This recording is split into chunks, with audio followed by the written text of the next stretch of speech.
함께 교독하겠습니다. 자녀들아, 내가 너희에게 쓰는 것은 너희 죄가 그의 이름으로 말미암아 사함을 받았으며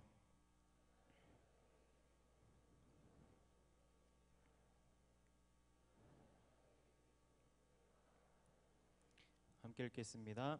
아이들아, 내가 너희에게 쓴 것은 너희가 아버지를 알았으며 아비들아, 내가 너희에게 쓴 것은 너희가 태초부터 계신 이를 알았으며 청년들아, 내가 너희에게 쓴 것은 너희가 강하고 하나님의 말씀이 너희 안에 거하시며 너희가 흉악한 자를 이겼습니다. 아멘. 시험 기간 동안 시험 기간을 맞이하고 또 이렇게 시험을 다 보셨던 우리 청년들 좀 힘내시고 오늘 설교의 말씀처럼 좀 청년스러운 힘을 오늘 얻고 가시길 예수님의 이름으로 축복합니다. 저와 여러분은 인생을 살면서 패러다임의 전환을 때때로 경험합니다. 패러다임의 전환이 뭐냐면 한 개인이 기존에 갖고 있었던 생각, 가치관, 그 고정관념들이 무너지고 새롭게 다시 재정립되는 것을 뜻합니다. 저와 여러분들은 이것을 작게든 크게든 다 경험하고 있고 또 앞으로도 경험할 것입니다. 패러다임은 크게 두 가지로 나눌 수 있습니다. 하나는 나쁜 것입니다. 술을 하면 담배를 하고, 담배를 하면 성적인 죄를 범하고, 노름, 도박, 계속해서 나쁜 세계를 경험하는 것이죠. 또 하나는 패러다임의 전환을 통해서 우리의 영이 새롭게 되는 것을 또 경험하기도 합니다. 설교를 듣다가, 대화를 나누다가, 어떠한 책을 보다가, 어떠한 말이 혹은 어떠한 글귀를 통해서 우리가 기존에 갖고 있었던 생각들이 깨지고 무너져서 다시 새롭게 재정립되는 이것이 바로 패러다임의 전환입니다. 저도 큰 패러다임의 전환을 몇 번 경험한 적이 있었는데 첫 번째 경험은 내가 죄인이고 예수님이 나를 위해서 죽으셨다. 이것이 제 인생에 있어서 가장 큰 패러다임입니다. 또 하나는 제가 중학교 3학년 때 있었던 사건을 통해 일어났습니다. 그때 지금 군대에 계신 우리 홍원표 전도사님과 함께 한 선생님으로부터 제자교육을 받았습니다. 근데 한 번은 선생님이 이런 질문을 하시더라고요. 교회는 어떻게 성장하는가? 부흥은 어떻게 일어나는가? 저는 교만한 건 아닌데 그 당시에 저는 자신 있게 대답할 준비가 되어 있었어요. 제가 중학교 2학년 때 우리 중등부 부장님이셨던 우리 큰 이슬기 자매님의 아버지인 우리 이병우 장로님께서 당시 우리 중등부 친구들에게 해주셨던 가장 큰 업적이 뭐냐면 바로 서울 구경이었습니다. 서울 구경. 우물한 개구리였던 이 천하촌 구석에서 있던 우리들을 장로님께서 좀 불쌍히 여기셨나 봐요. 그래서 우리들의 시야가 넓혀지도록 서울 구경을 좀 시켜주셨어요. 근데 참 감사한 것은 단순히 서울 구경을 시켜주신 것뿐만 아니라 그 당시에 있었던 최고의 예배들을 경험시켜 주셨어요. 지금은 조금 마커스가 대세지만 예수전도단, 올레이션스, 경배와 찬양 등 그 당시에 가장 최첨화되고 최고의 수준을 자랑하는 그런 예배들을 그냥 막 보내시는 거예요. 천안에서 경험할 수 없는 예배들을 우리 체험시켜 주셨기 때문에 우리들의 수준이 굉장히 업그레이드 됐습니다. 이렇게 경험의 지경이 넓혀지면서 그 당시에 제가 주목했던 한 교회가 있었어요. 그게 바로 온누리교회입니다. 지금도 한국교회의 모범적인 교회이면서 문화적으로 또 예배적으로 굉장히 탁월한 교회죠. 근데 그 당시에 제가 온누리교회를 보니까 젊은이들하고 막 청소년들이 너무 많은 거예요. 그래서 제가 그 나이에 온누리교회를 연구하기 시작했어요. 온누리교회가 성장하고 부흥하는 이유는 무엇인가? 자료를 통해서 인터넷 조사를 통해서 세 가지의 결론을 얻었습니다. 첫째, 지리적 위치가 너무 좋다. 둘째, 문화적으로 너무 탁월하다. 그 당시에 있을 수 없었던 콘서트장이 있고 출판사, 두란다 출판사가 있고 우리가 하는 그 큐티집 뭐죠? 생명의 삶이 있고 셋째, 죄송해요. 큐티합니다. 예배에 차별화가 있었어요. 젊은 세대들에게 맞는 곡들을 매일 하는 거예요. 매주마다. 탁월한 음향시설, 자유로운 예배 분위기. 그래서 제가 충격을 받아가지고 저는 그때 이제 들었던 생각은 우리 교회도 이런 식의 시스템으로 바뀌어져야 한다는 생각으로 중학교 2학년 때부터 그렇게 살았어요. 근데 갑자기 이제 선생님이 제자형 때 교회 성장은 어떻게 일어나는 거냐 이렇게 물어보니까 제가 자신 있게 대답했죠. 선생님, 우리 교회 예배 시스템을 바꿔야 합니다. 음향 시설도 좀 새로 사고 이왕이면 워시곡도 좀 바꾸고 더 나아가서 교회 위치도 좀 바꿉시다. 그리고 문화적인 사역들 좀 합시다. 좀 이렇게 해야지 중고등부 학생들이 좀 오지 않겠습니까? 하면서 제가 가지고 있던 그 당시에 모든 지식들을 막 설파하기 시작했어요. 근데 선생님이 너무 막 잘 듣는 겁니다. 그래서 막 고개도 막 끄덕거리시기도 하고 막 그래서 막 제가 기분이 막 너무 좋아가지고 계속 더 했어요. 그런데 선생님이 그것을 다 듣더니 갑자기 등짝을 팍 치면서 이 하셨던 한마디가 저의 신앙관을 바꿔주셨어요. 그러니까 패러다임의 전환이 일어난 거죠. 어떤 말을 하셨냐면 온누리교회는 말씀으로 부응했어 이러시는 겁니다. 온누리교회는 말씀으로 부응했어. 저는 그 당시에 그게 굉장한 충격이었어요. 그때 제가 강력하게 깨달은 한 가지가 무엇이냐면 영혼을 새롭게 바꾸는 것은 말씀이다. 영적인 성장과 부흥을 주는 것은 다른 것이 아니라 말씀이다. 저는 그 당시에 문화적으로 탁월하면 찬양이 좀 세련되면 교회가 부흥되고 젊은이들이 많이 올 것이라고 생각했어요. 근데 진짜 내용이 변하는 사건은 말씀을 통해서 일어나고 신앙의 성장 또한 말씀임을 강력하게 깨닫는 사건이 그 당시에 있었습니다. 우리 대한민국은 말씀을 사랑하는 나라였습니다. 선교사가 와서 말씀을 전해준 것이 아니라 말씀이 먼저 들어왔던 것이 우리 한국이에요. 평양 장대현 교회를 설립했던 최치랑 장로님은 성경을 뜯어서 그것을 벽지로 붙인 집에 들어갔다가 종이에 적힌 말씀을 보고 예수님을 영접하고 기독교인이 됐어요. 그러니까 말씀 그 자체가 선교하는 일들이 우리 이 땅 가운데서 예전에 일어났다는 것이죠. 또 우리 신앙의 선배들은 아주 좋은 전통들이 있는데 그것은 바로 말씀 사경회라는 것입니다. 일주일 동안 다른 건 안 하고 계속 말씀만 배우고 그러는 시간이었어요.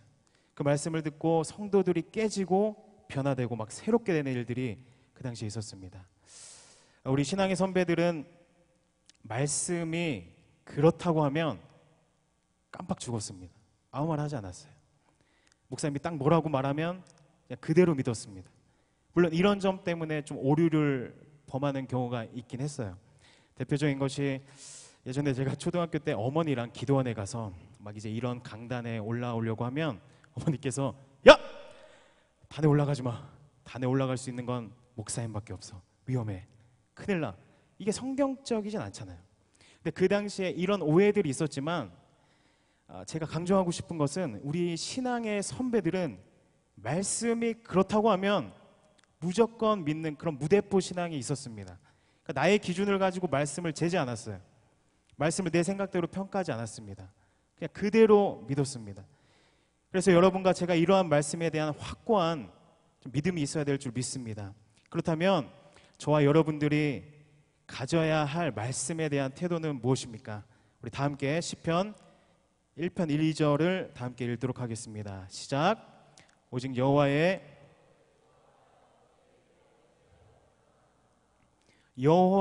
율법을 주야로 묵상하는 것을 낮이나 밤이나 쉬지 않고 묵상하는 것으로 해석해도 틀린 것은 아닙니다.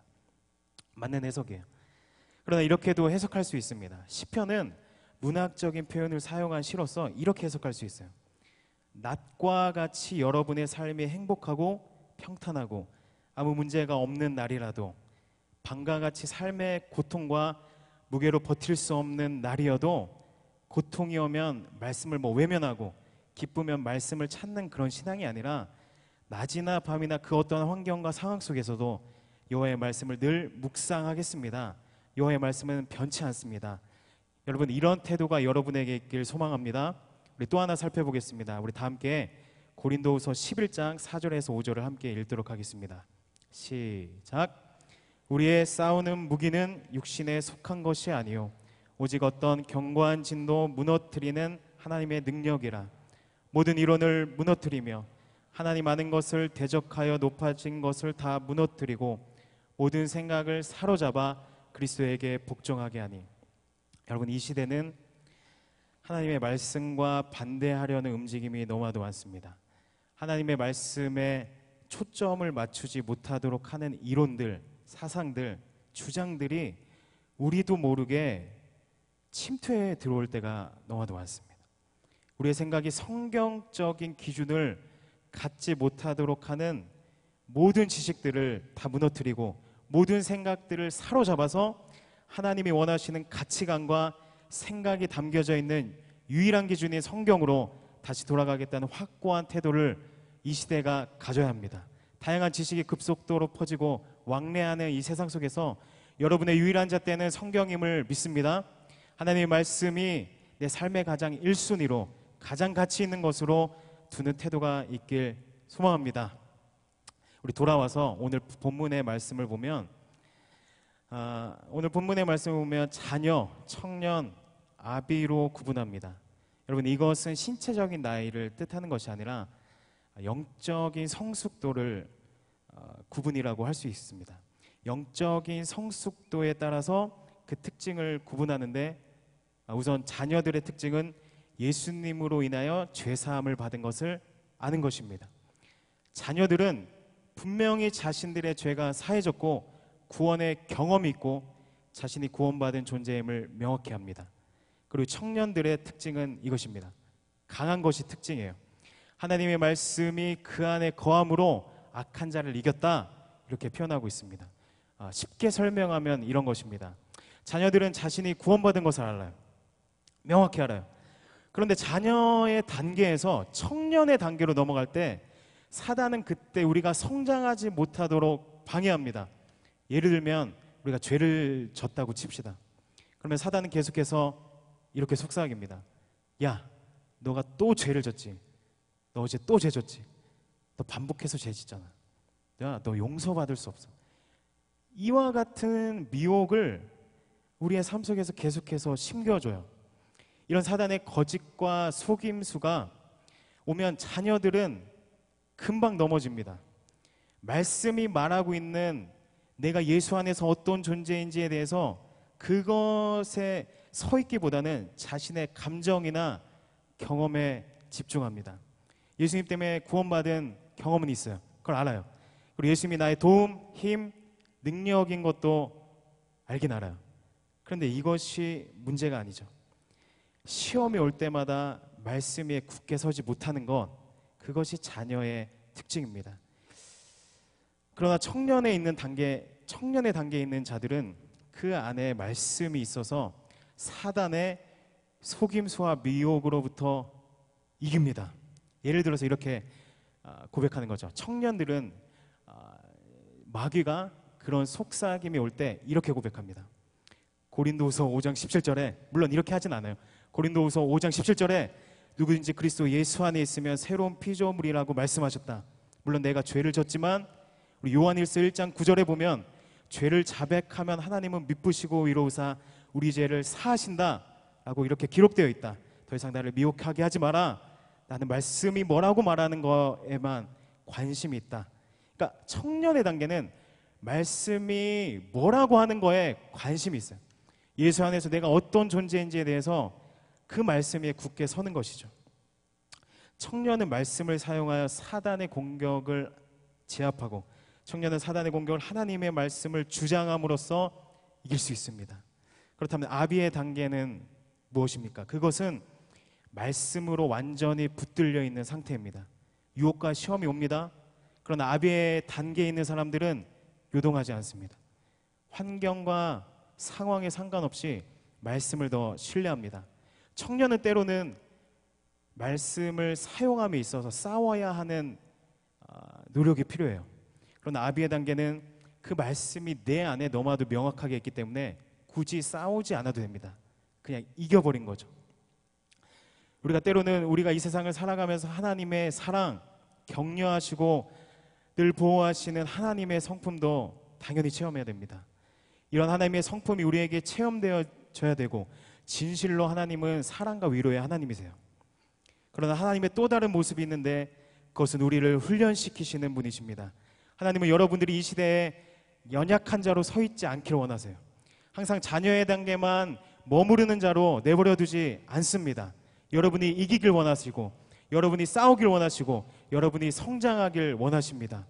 에베소서 6장에 보면 전신갑주를 말하면서 그리스도인의 유일한 공격력 무기는 성령의 검 하나님의 말씀이라고 기록되어 있습니다. 하나님은 여러분들이 말씀을 사용할 줄 아는 청년의 모습을 갖춘 자가 되길 원하십니다. 그런 점에서 예수님은 우리에게 있어서 모범이 되는 분이십니다. 예수님도 사단의 유혹과 공격을 받으셨지만 말씀으로 이기셨던 분입니다. 우리 마태복음 4장을 보면 예수님께서는 세례요한에게 세례를 받으시고 곧바로 광야로 들어가십니다. 광야에서 40일간 금식 기도를 하시면서 영적인 훈련을 하시죠. 그리고 총 3번의 시험을 받으십니다. 그리고 예수님은 3번의 시험을 다 기록된 말씀을 사용해서 물리치십니다. 첫 번째로 마귀가 이렇게 시험하죠. 내가 만일 하나님의 아들이거든 명하여 이 돌들로 떡덩이가 되게 하라. 그러자 예수님이 이렇게 대답하십니다. 기록되었으되 사람이 떡으로만 살 것이 아니요 하나님의 입으로부터 나오는 모든 말씀으로 살 것이다. 여러분, 이것은 단순히 배고프지? 돌을 떡이 되게 하면 너가 배불리 먹을 수 있어, 뭐 이런 식의 수준 낮은 시험이 아니었어요. 떡이라는 것은 세상의 필요를 상징하는 것입니다. 예수님께서는 단순히 사람들의 현실적인 문제를 해결하기 위해서 이 땅에 오신 것이 아니에요. 영적인 문제를 해결하기 위해서 오셨어요. 근데 사단은 십자가를 지시기 위해서 이 땅 가운데 오신 예수님께 돌을 떡으로 발음이 안 되는 돌을 떡으로 바꾸라 시험하시면서 사람들의 세상적인 필요를 하나님 아들의 능력으로 좀 채워보라 라고 말씀하시는 거죠. 근데 예수님은 단호하게 거절하십니다. 사람이 떡으로만 살 것이 아니오 하나님의 입으로부터 나오는 모든 말씀으로 살 것이다. 예수님께서 하신 이 말씀은 세상적인 필요를 채워서 사람들의 마음을 만족하게 하는 그런 메시아의 모습이 아니라 하나님이 원하시는 말씀으로 사는 십자가의 사명을 거부하지 않고 순종할 것이라는 선언입니다. 이렇게 예수님을 말씀을 사용해서 첫 번째 시험을 물리치십니다. 두 번째 시험은 무엇입니까? 마귀가 예수님을 거룩한 성전의 꼭대기로 데려갑니다. 그래서 뛰어내리라고 명령합니다. 근데 놀랍게도 마귀가 말씀을 사용해서 유혹합니다. 내가 하나님의 아들이면 성전 꼭대기에 뛰어내려도 천사가 널 붙잡아 줄 것이기 때문에 넌 안전할 것이다. 여러분, 이 시험은 예수님에게 있어서 굉장히 달콤한 시험이었어요. 왜냐하면 예수님 만약에 성전 꼭대기에 뛰어내려서 천사가 붙잡아서 그렇게 내려오면 그것을 사람들이 보고 메시아의 시대가 도래했다, 이런 능력과 권세를 가진 사람이 이 땅 가운데 나타나셨다라고 여겼을 것입니다. 신적인 능력을 갖춘 예수님의 모습을 보고 메시아가 오셨구나. 그런데 이것은 예수님께서 십자가의 죽음 없이도 쉽게 메시아가 될 수 있다는 사단의 굉장히 치밀한 유혹이었습니다. 그러자 예수님께서 이렇게 말씀하십니다. 주 너의 하나님을 시험하지 말라. 또 말씀을 사용하시면서 사단의 유혹을 단호하게 거절하십니다.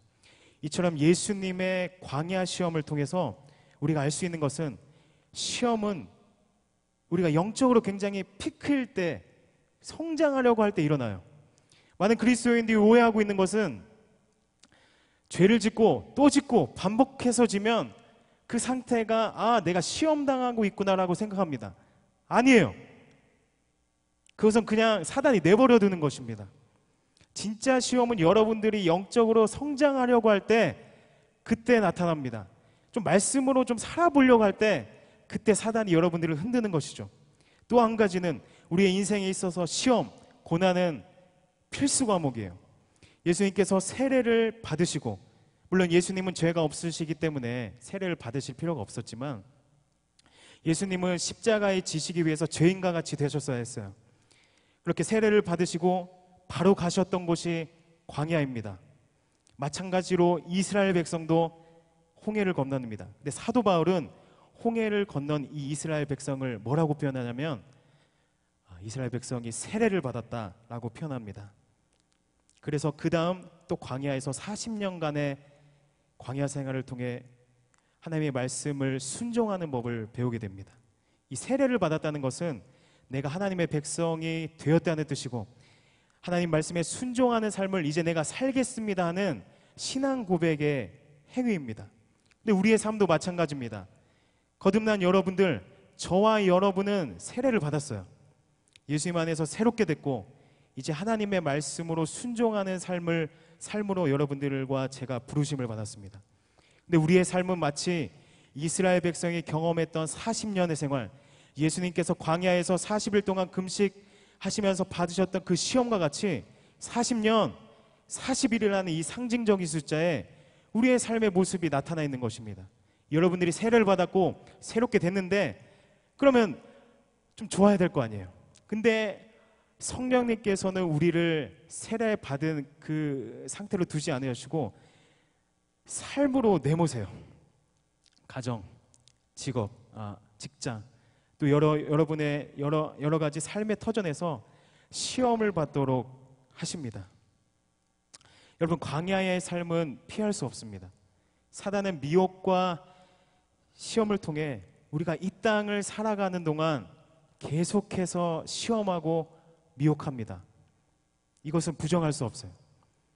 사단은 아담 때부터 인간을 미혹했습니다. 고린도후서 4장에 보면 사단을 이 세상의 신이라고 말합니다. 아담의 범죄로 말미암아 죄가 들어오면서 사단이 이 세상의 주관자가 되었습니다.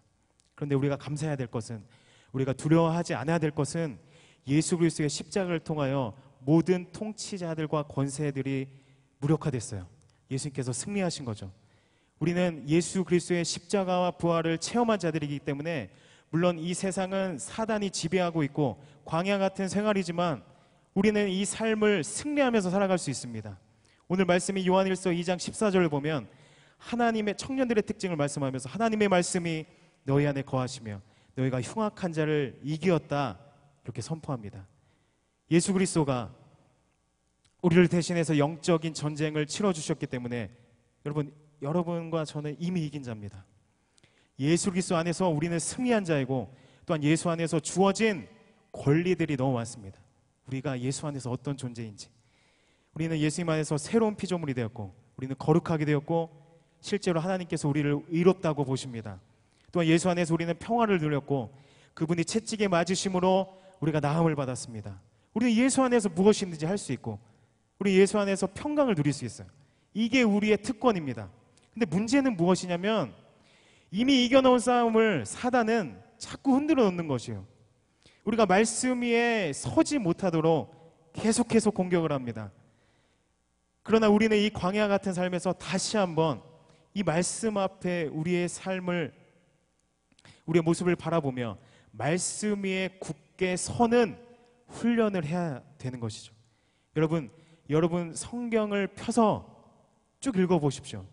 특별히 신약에 예수 그리스도를 통한 약속의 말씀들이 굉장히 많습니다. 그리스도 안에서, 그리스도를 통하여, 그 안에서, 그의 사랑으로 인하여, 이런 표현들이 예수님 안에서 우리가 어떤 존재인지에 대한 표현이 신약에 약 180개 정도의 구절이 있어요. 우리가 신약을 읽을 때마다 이러한 표현들을 표현하고 있는 그런 구절들에 여러분 밑줄을 좀 그으세요. 그리고 그것을 삶에서 고백하시길 바랍니다. 말씀은 살아있기 때문에 말씀을 고백하는 자에게는 능력이 나타납니다. 사단이 여러분들을 패배시키려고 할 때 여러분의 감정, 옛 경험들, 세상의 주장들을 끊어버리시고 말씀이 무엇이라고 말하는가에 다시 한번 집중하십시오. 그러면 말씀이 여러분을 넉넉히 이기게 할 것입니다. 그런 의미에서 우리 다 함께 말씀 위에 서는 연습을 한번 해보도록 하겠습니다.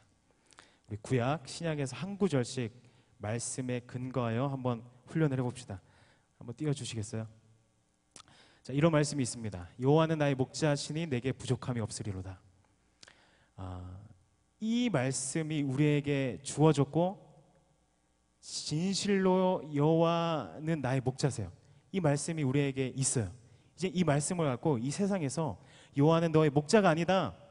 세상은 돈으로 살고 스펙으로 살고 여호와의 목자 되심이 너의 삶에서 그렇게 필요 없어. 이런 식의 고백이 올 때 우리는 이 말씀 위에 서서 이렇게 고백하는 것이죠. 제가 먼저 고백하면 여러분들도 좀 고백해 주시길 바랍니다. 근데 이거 할 때 조금 진짜 진심으로 그렇게 한 번만 좀 해주세요. 한번 해볼까요? 이 말씀에 근거해서 주님은 나의 목자십니다. 여러분들이 고백하세요. 다시 한번 주님은 나의 목자십니다. 내게 부족함이 없습니다. 능력의 부족함도 없습니다. 세게 하세요. 힘의 부족함도 없습니다. 돈의 부족함도 없습니다. 어떠한 것도 부족함이 없습니다. 주님은 나의 목자십니다. 아멘. 우리 신약에 넘어가서 제가 좋아하는 요한일서 4장 4절 말씀을 또 띄워주시겠어요? 네. 자, 자녀들아 너희는 하나님께 속하였고 또 그들을 이기었나니 이는 너희 안에 계신 이가 세상에 있는 자보다 크심이라.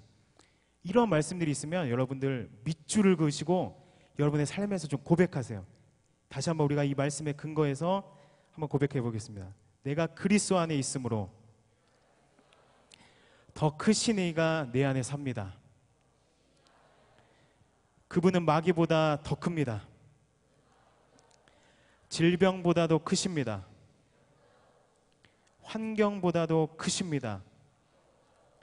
예수님이 내 안에 계십니다. 아멘. 우리가 함께 이렇게 예배를 드렸고 이제 월요일 내일부터 성령님께서는 우리의 삶의 터전에 보내실 거예요. 그리고 우리의 삶을 살아가는 동안 좋은 일들도 있고 성령께서 도와주시는 일들도 있지만 우리가 우리의 권리를 사용해서 사단의 공격들을 대적하는 것도 여러분의 삶에서 너와도 필요합니다. 그래서 여러분은 말씀으로 승리하시는 예수나무 청년교회 모두가 되시길 예수님의 이름으로 축복합니다. 아멘. 다 함께 자리에 일어나서 함께 찬양할까요? 예, 푸른 마르고 함께 찬양할까요? 네. 제가 우리 푸른 마르고 함께 찬양할 때 이 말씀이 능력 있고 우리의 삶에 권세를 주시며 이 말씀으로 유일하게 우리가 살아갈 수 있음을 좀 고백하시면서 함께 찬양하겠습니다.